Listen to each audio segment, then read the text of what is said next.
Hi friends, please subscribe to Amravati Media and press the bell icon for more latest updates. బీజేపీలోకి YCP ఎంపీలు ఆదినారాయణ రెడ్డి మాటలు నిజమేనా? ఏపీలో కొత్త రాజకీయం మొదలైంది. నూతన అసెంబ్లీ కొలువు తీరింది. వైసీపీ 11 సీట్లకే పరిమితం కావడంతో ప్రతిపక్ష హోదా కోల్పోయింది. రాజ్యసభలో 11 మంది సభ్యుల బలమున్న వైసీపీ లోక్సభలో కేవలం 4 స్థానాలే దక్కించుకుంది. ఈ సమయంలో వైసీపీ ఎంపీలు బీజేపీలో చేరతారనే ప్రచారం ఊపందుకుంది. ఇదే అంశంపైన ఏపీ బీజేపీ ముఖ్య నేత కీలక వ్యాఖ్యలు చేశారు. మిథున్ రెడ్డి నాయకత్వంలో వైసీపీ ఎంపీలు బీజేపీలో చేరతారని చెప్పుకొచ్చారు. ఏపీ నుంచి వైసీపీ 4 ఎంపీ స్థానాలు గెలుచుకుంది. 2019 ఎన్నికలలో టీడీపీ 3 గెలవగా వైసీపీ 22 పార్లమెంటు స్థానాలు దక్కించుకుంది. నాడు కేంద్రంలో కీలక బిల్లుల ఆమోదంలో వైసీపీ మద్దతుగా నిలిచింది. రాజ్యసభలో 11 స్థానాలు ఉన్న వైసీపీ పలు సందర్భాలలో కేంద్రానికి మద్దతు విషయంలో కీలకంగా మారింది.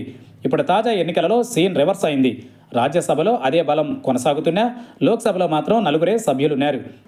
ఈ సమయంలోనే వైసీపీ సభ్యులు బీజేపీతో టచ్లోనే ఉన్నారనే ప్రచారం మొదలైంది. తాజాగా బీజేపీ నేత ఆదినారాయణ రెడ్డి కీలక వ్యాఖ్యలు చేశారు.